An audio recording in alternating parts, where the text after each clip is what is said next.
在乎你。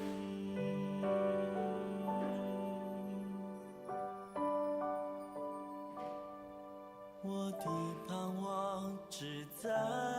乎你。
大家平安。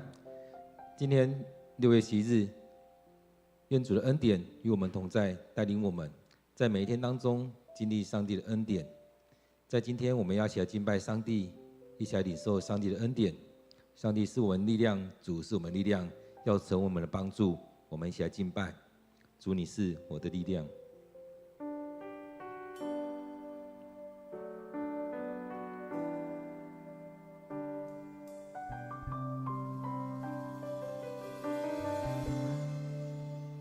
我的诗歌，我的拯救，你是我患难中随时的帮助。众山怎样围绕耶路撒冷，你必围绕我到永远。主，你是我力量，主，你是我高台，坚固磐石，我信靠你必不动摇。主，你是我力量，主，你是避难所，我的盼望只在乎你。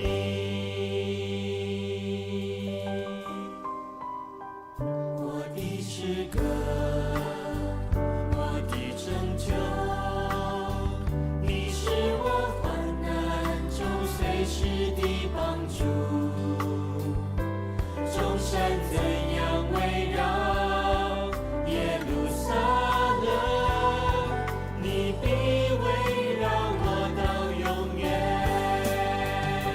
主，你是我力量，主，你是我高台，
主，我们感谢你的恩典，你是我们的力量，你是我们避难所，你是我们帮助，在我们生命当中，唯有你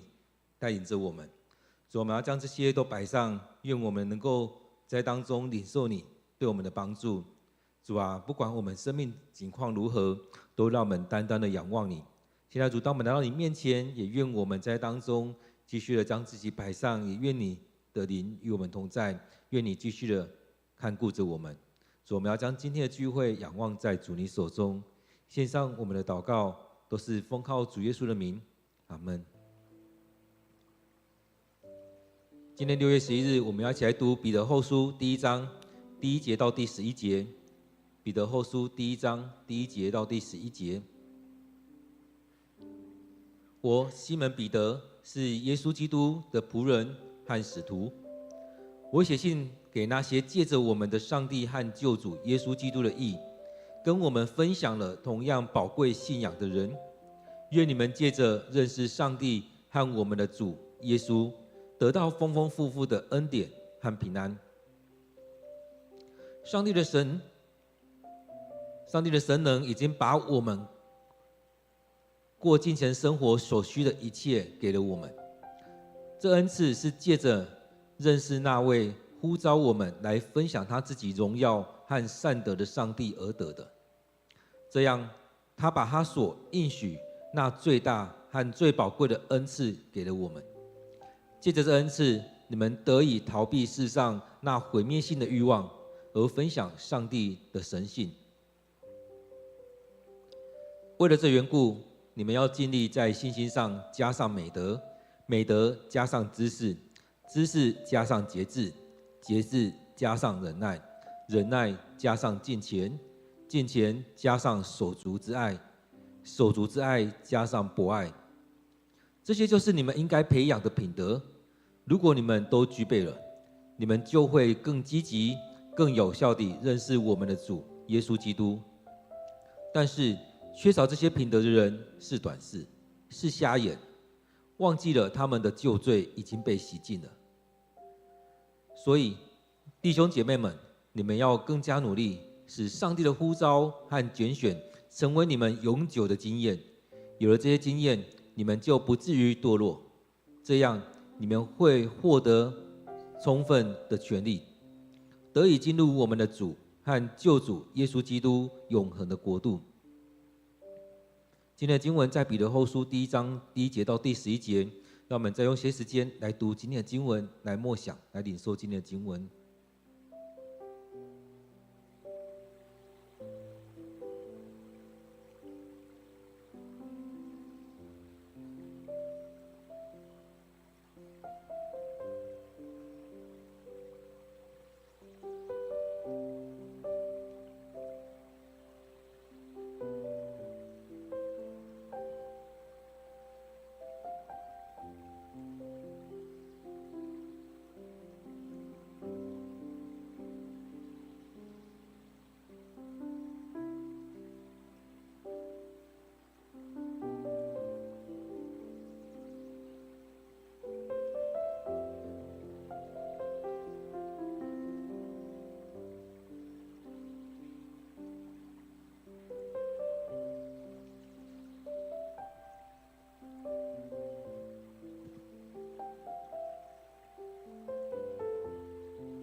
那我们在读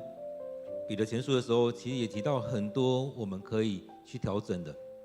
在当中也提到了我们的受苦，我们的受的挑战，也讲到了我们的生命，我们也要去分享，我们需要活出那美好的见证。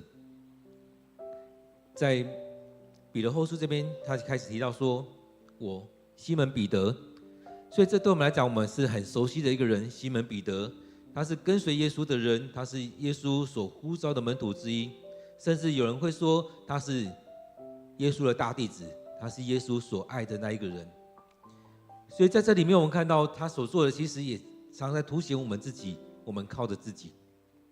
而在这里面也看到说，彼得前后书应该也是比较后段的时候，彼得写的，或者是他说他透过谁的手去写出来，但这是他所要说的话。因此在这里面会看到比较多是，应该是过了很多年之后，他自己的经历，他自己的体会，也来分享给这许多的教会的弟兄姐妹。而在当中，大家应该也认识他，知道西门彼得是谁，他是耶稣基督的仆人，他是使徒，他是在当中带领着大家一起往前走的人，甚至后来教会也是被他带着走，因为上帝将这样的权柄交给他，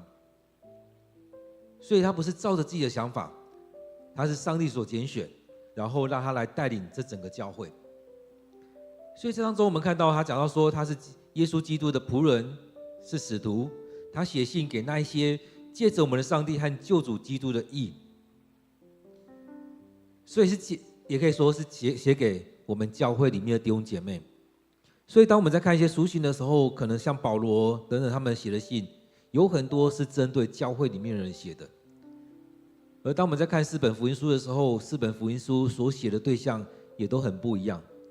所以这当中也常常在对着教会里面写，就像彼得前书里面在写信的时候，他写给教会里面的人。而在第5章的时候，他也特别说那一段要让长老们注意听，要长老们在当中好好的去牧养。所以他说写信给那些借着我们上帝和救主耶稣基督的义，跟我们分享了同样宝贵信仰的人。所以这里当中很像是我们在做信徒培育、门徒培育的过程当中，需要针对我们里面的人来做一些教训，来做一些教导，来做一些激励，让我们在生命当中能够更加的扎根，而在当中能够活出那更美好的样式来。其实很多时候我们会觉得，我已经在教会了，这已经很好了，那就这样子，甚至会在那边比年资，我在这边几年，你在这边几年。其实很多时候我们都在比这个，但是更重要的是，我们能不能在教会里面，我们能够彼此相爱，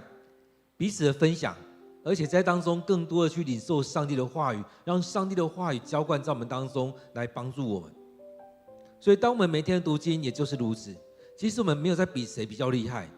而是在当中我们要更多更渴慕上帝的话语，让上帝的话语临到我们。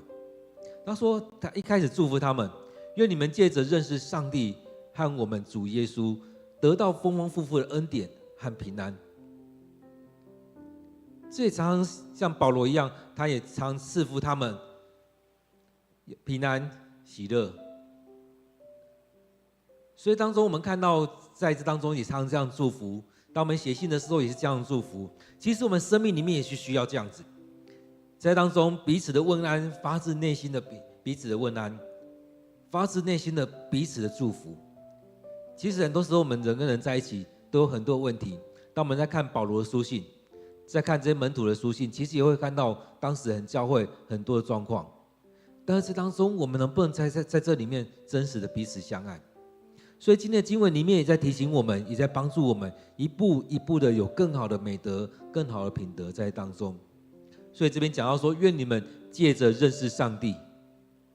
认识我们的主耶稣基督。所以当中已经在教会里面的人，也愿你们因着认识上帝，因着认识我们主耶稣，而不是在当中。其实在教会里面，我们也不希望大家是迷信，而是期待我们更加认识，更多的时间去读圣经，去研经，去领受，甚至透过影片，透过一些人的分享，透过小组的聚会，我们要更加的认识这位上帝。所以不是糊里糊涂的就这样信的，而是当中我们要更加的明白我们所信的。因此在这里面在讲到说，愿你们借着认识上帝和我们主耶稣，得到丰丰富富的恩典和平安，让我们生命得着平安，让我们心里得着平安，而且将丰丰富富的恩典临到我们，丰丰富富的平安临到我们。他也这样祝福着所有听到这封信的人，而且这教会里面的人。这边讲到说，上帝的大能，上帝的神能，已经把我们过精神生活所需要的一切给我们。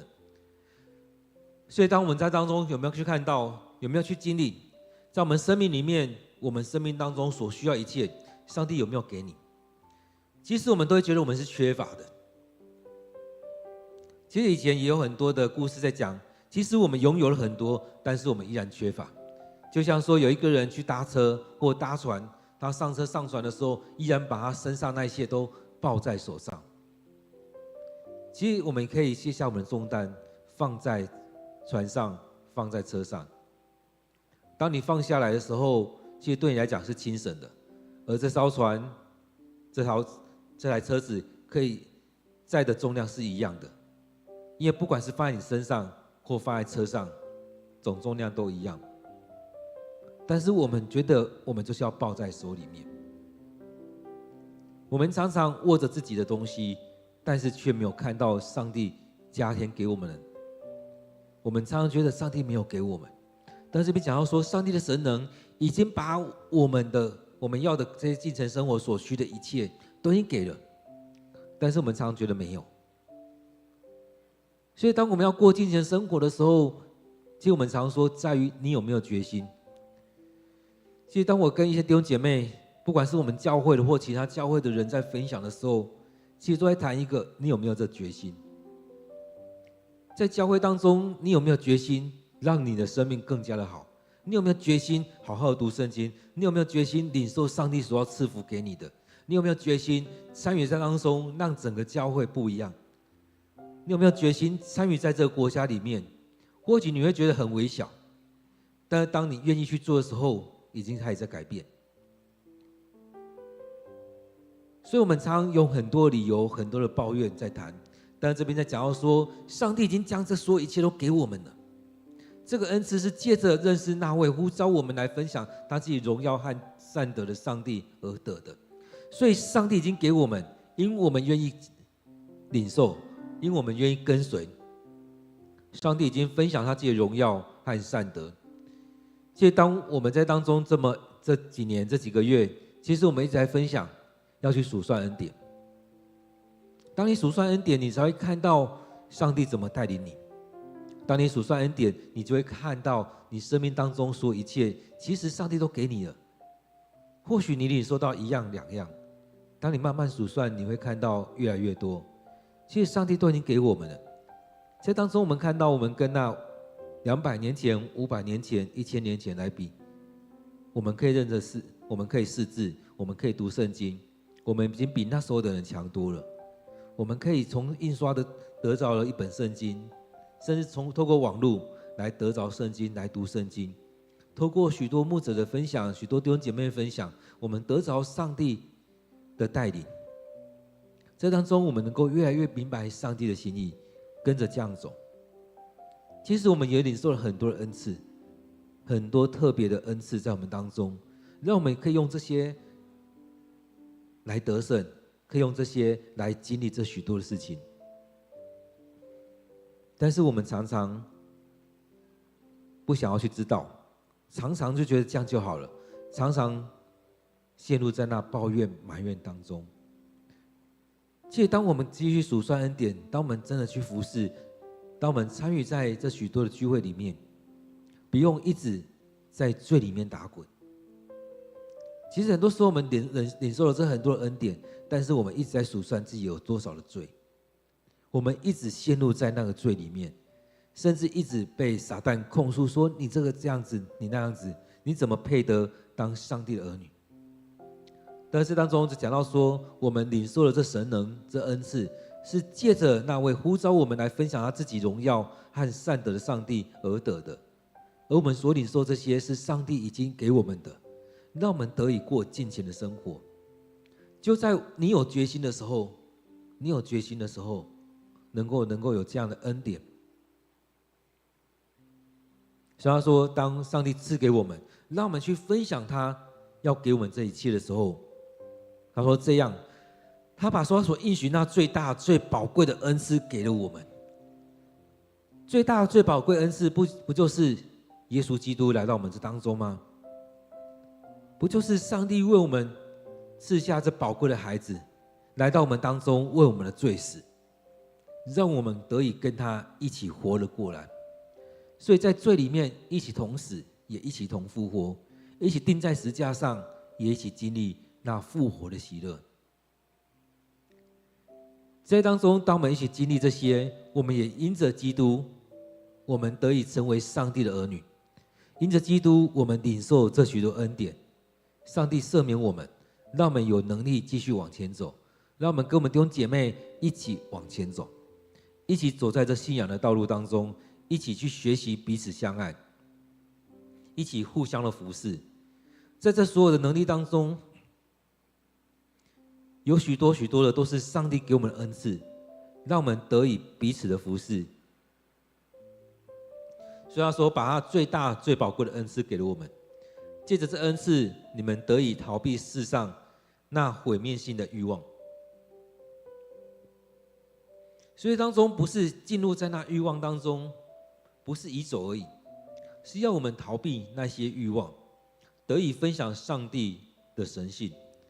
所以不再是陷入在那欲望里面，我们常在欲望当中迷失了。其实我们可以看到，有很多的人在当中在抉择的时候，都常陷入在那欲望，他想要什么，甚至都陷入在那肉体的欲望当中。所以这也是我们常在想的，常常在讲那些，到底要体贴圣灵还是体贴肉体？到底要跟着上帝来走，还是照着自己的性子来走？我们常在当中，有很多人说，何必要选择呢？两个都要。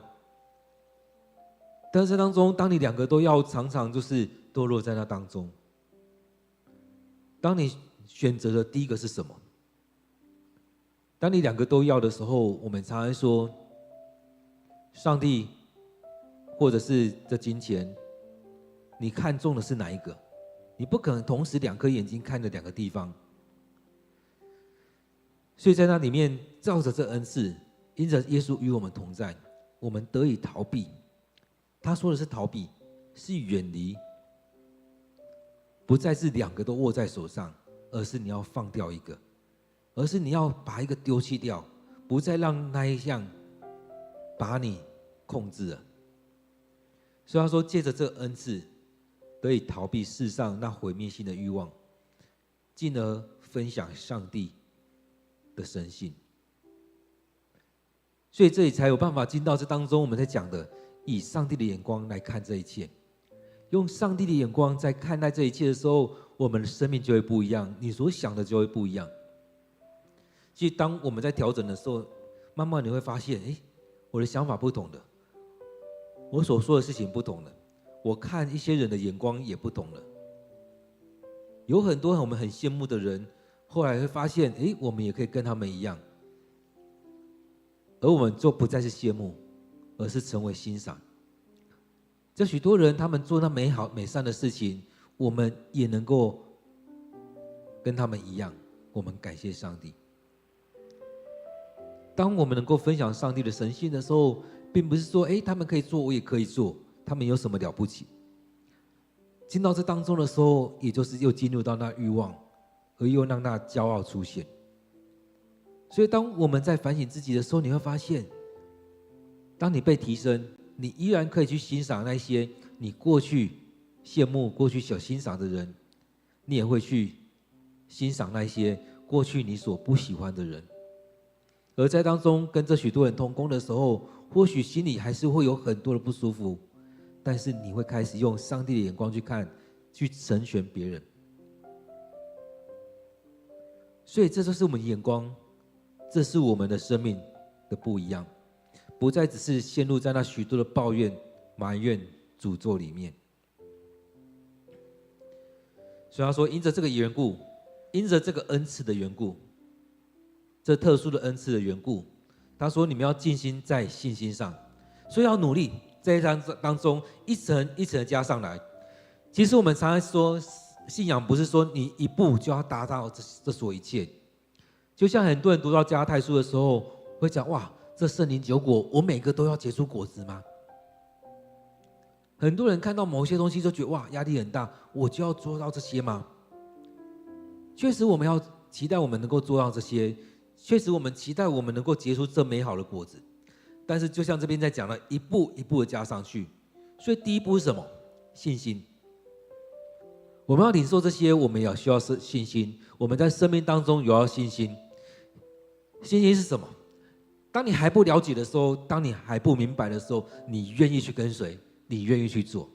当上帝的呼召临到你，你愿意跟随他；当上帝要你去做的时候，你愿意去做。这世代的人，其实不只是我们这世代的人，以前的人也是一样。常会问说为什么？我们也常说凭什么我要跟你走？凭什么？我为什么要做这些？但是当我们在看到亚伯拉罕，当我们在看到大卫，当我们在看到这许多的人的时候，常是如此。他不是说为什么，是上帝要他去做，他说好，我去。当上帝在呼喊他的时候，他就说我在这，求主你跟我说话。或者是回应上帝，我在这里，求你差遣我。去打仗的时候也不会说啊，我要用什么东西，而是上帝跟他讲，他就去做了。所以在你的生命当中有真实的信心吗？我们常常是嘴巴说有，但心里面有真的信吗？我们常常说好，说有，但我们心里面很多的疑惑，每踏一步就很多的疑惑。但是有人在疑惑当中建造了他的信心，有人在疑惑当中一步都不肯走。但在当中，我们每走一步路，就像我们经文里面在讲的，上帝的话是我们脚前的灯，路上的光。当我们每踏出一步，你就会看到下一步该怎么走。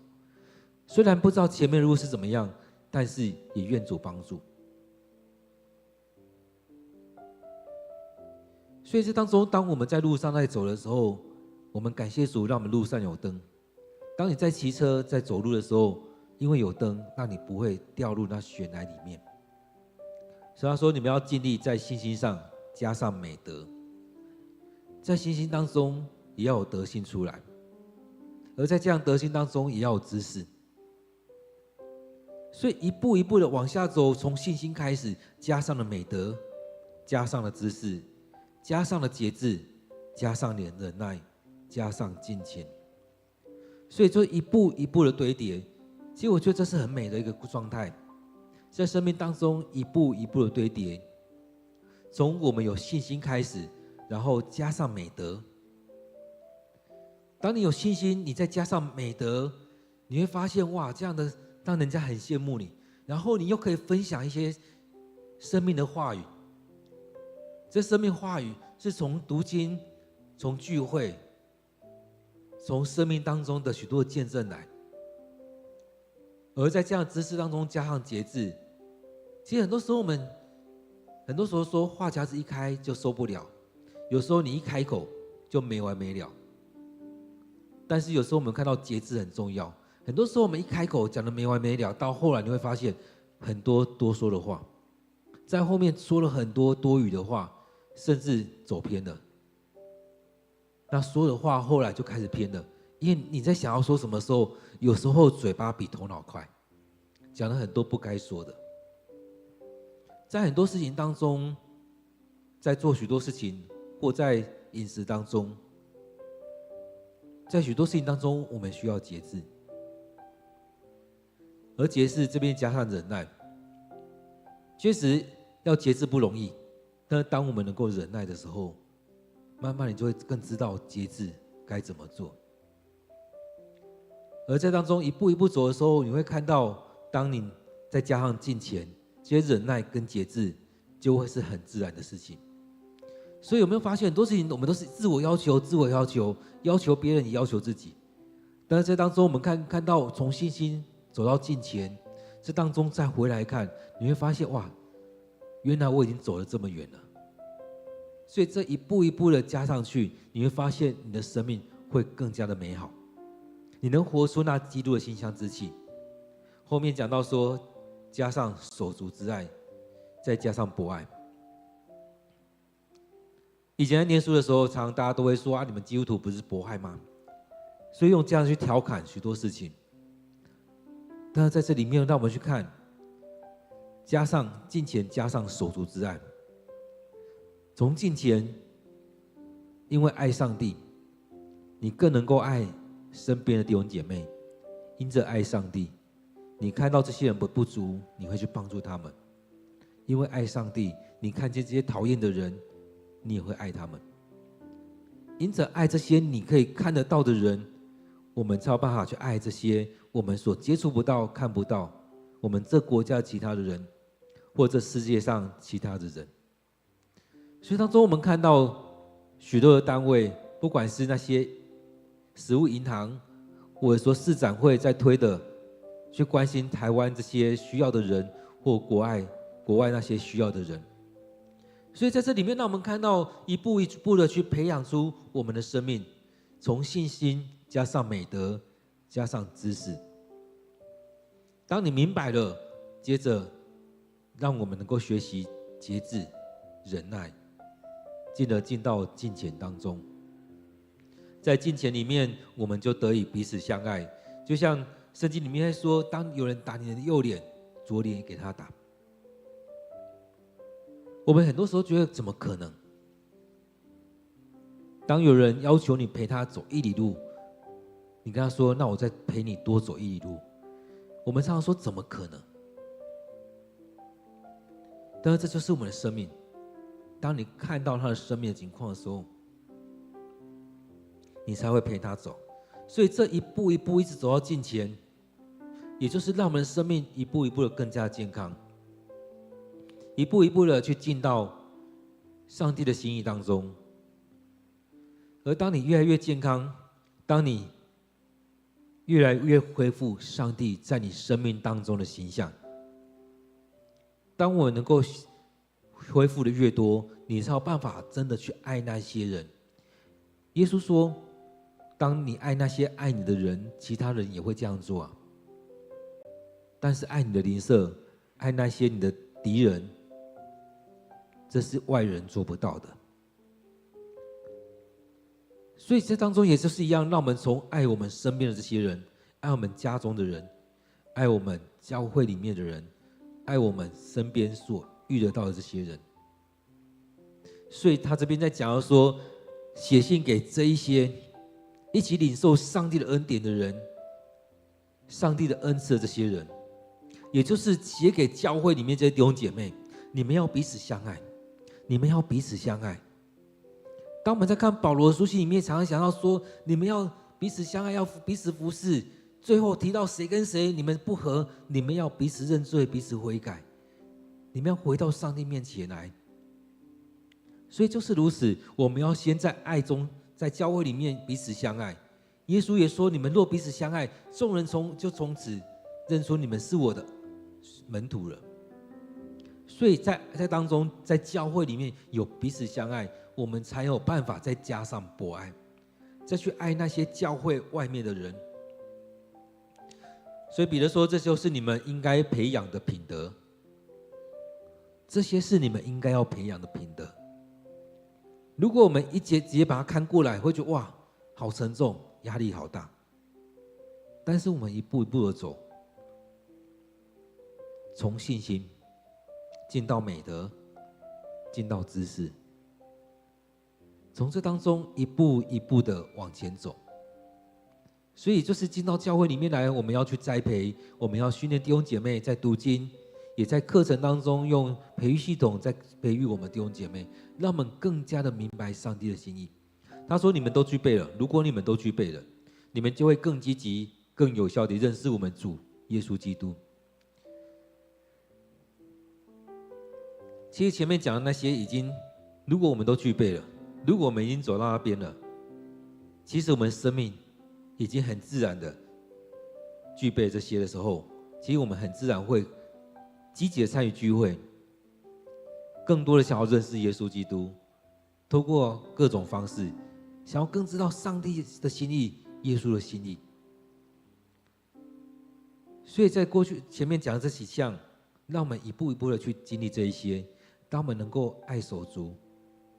当我们有博爱的话，这已经是爱这世上的一切，已经更靠近耶稣了。但他说，如果缺少这些品德的人，就是短视，就是瞎眼，忘记了他们的旧罪已经洗净了。其实也就是如此，我们没有这样的信心，我们常在罪里面，我们常看到我们过去的这些罪，我们常这样自我定罪，或者是被撒旦提醒你的罪。但是我们要回到主的面前来，去经验、去领受主要对我们说的话。所以这当中也让我们去看上帝要怎么带领你，上帝的心意怎么样来带领你。当我们洗礼的时候，让我们看到的是上帝已经不强调你的罪了。我们过去是犯罪的人，我们过去是得罪上帝的人，但是上帝已经不强调你这些了。所以他说，弟兄姐妹，你们要更加努力，使上帝的呼召和拣选成为你们永久的经验。所以这样永久的经验，也就是我们持续的是被上帝呼召的人，是被上帝的拣选的人。其实也就像这些门徒们，也就像保罗他们，当上帝呼召他们的时候，让他们有特殊的经验，让他们有这样的许多的见证在当中，持续的经历上帝呼召，持续的经历上帝的恩典、上帝的恩赐，持续的去经历这一些，所以有了这些经验，就不至于堕落。所以在我们生命里面，持续的去经历上帝的拣选、上帝的呼召、上帝的恩赐临到我们，我们会持续的堕落，持续的得罪上帝，我们也持续的不断来到主的面前认罪，求上帝赦免我们。当然也不是因为上帝持续不断的赦免我们，我们就可以不断的犯罪，而是我们不断的修剪，被上帝修剪，不断的调整，不断的回到上帝面前来，让我们犯罪更加减少，让我们更多的去经历上帝的恩典。所以这边说，当我们有了这些经验，就不至于堕落。当我们持续的来到上帝面前，当我们持续经历圣灵的同在，我们就不至于堕落。当我们持续不断经验这些的时候，就会经历上帝的恩典、上帝的帮助。所以这当中也让上帝的灵就在我们当中提醒了我们。所以他说，这样你们会充分得到权利，得以进入我们主和救主耶稣基督永恒的国度里。所以这就是我们持续不断的去服侍，持续不断的活出来，持续不断的去实践。所以这也是我们在灵修的时候，牧师也提醒大家，我们可以问3个问题。第一个，主你在说什么？当我们在读经的时候，第一次问上帝，上帝你在当中说什么？第二个问题是问上帝，你在对我说什么？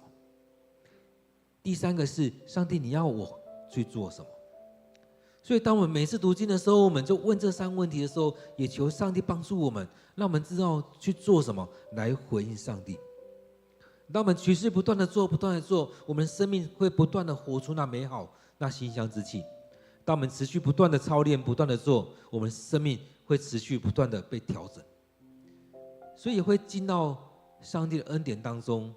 其实讲到说，信心加上美德，加上知识之后，我们继续操练节制、忍耐、敬虔，之后也在当中有手足之爱、博爱。当然，我们前面讲到说，当我们一看到这些话，大家都会觉得，我不就要训练很多吗？哇，压力很大。但是当我们一步一步走的时候，会看到上帝已经给我们足够的能力了。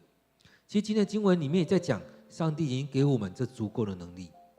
他已经赐给我们这些。第3节讲到说，上帝的神能已经把我们过金钱生活一切需要给了我们。所以不用担心，不用害怕，上帝已经将这一切的需要给了我们。所以给我们的时候，我们一步一步的去经历、去体验这些，去领受这一些。当我们去领受这些的时候，我们慢慢可以去经历对上帝的信心，然后加上美德，加上知识。让我们更多的知识，更多人明白的时候，接着我们可以去经历那些节制、敬虔。所以在这一切里面，让我们看到上帝已经丰丰富富的加给我们，只是我们不愿意。当你愿意去踏出那一步，就会去经历后续讲的这一些，一步一步加上去，信心加上美德，加上知识，加上节制，加上忍耐，加上敬虔，加上手足之爱，加上博爱，一步一步的加给我们。所以这也是上帝要赐给我们的。这当中，彼得将来在勉励当时的弟兄姐妹。当我们有机会读到保罗书信的彼得书信的时候，也让这些成为我们的提醒。看到彼得也在对你说，在当中一步一步的堆叠上来，不用担心，不用害怕，上帝的灵与我们同在。上帝已经将我们所需要的都已经给我们的，上帝的神能已经将我们金钱上所需要的一切都已经加给我们了，都已经加给你了。好好在当中去经历这一些，让这一切成为我们的祝福。让我们有一些时间来默想今天的经文，来思想今天的经文当中，上帝在对你说什么，上帝要你做什么，来回应今天的经文。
主，我们要来到你面前来敬拜你，感谢你。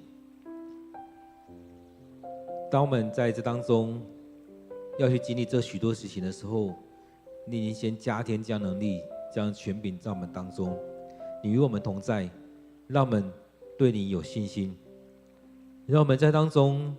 踏出的每一步，你就牵着我们的手来走，让我们不担忧接下来该怎么走，因为你已经先将这样的恩赐赐给我们，让我们去领受你的恩典、你的祝福，让我们一步一步的，你将这许多的祝福加添给我们。当我们以信心跟着你往前走的时候，感谢主，你赐下这许多的恩典、恩赐，也愿主你将这样每一样东西都慢慢加给我们，让我们用信心跟你一起往前走。愿你赐下美德，赐下知识，赐下节制，赐下忍耐，赐下敬虔，在我们当中，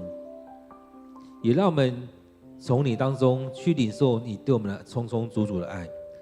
让我们有能力去爱我们的手足，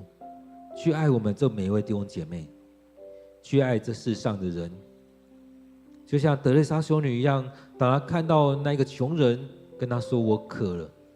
她在他的身上看见了基督的形象，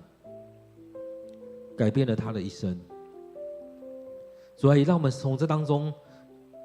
从我们的身边这些弟兄姐妹的身上看见主的形象，也在这世人当中看见主的形象，看见自己的缺乏，也看见他们的缺乏，让我们所领受这些分享出去，而在这缺乏当中，也更多的去经历上帝你的供应，充充足足的祝福在我们当中，让我们在当中去具备了这许多的品德，因着主你先赐下这一切金钱生活所需的一切给我们。主要帮助我们在当中持续不断的去经历你的呼召、你的拣选，让我们有了这些经验不至于堕落，让我们得以进入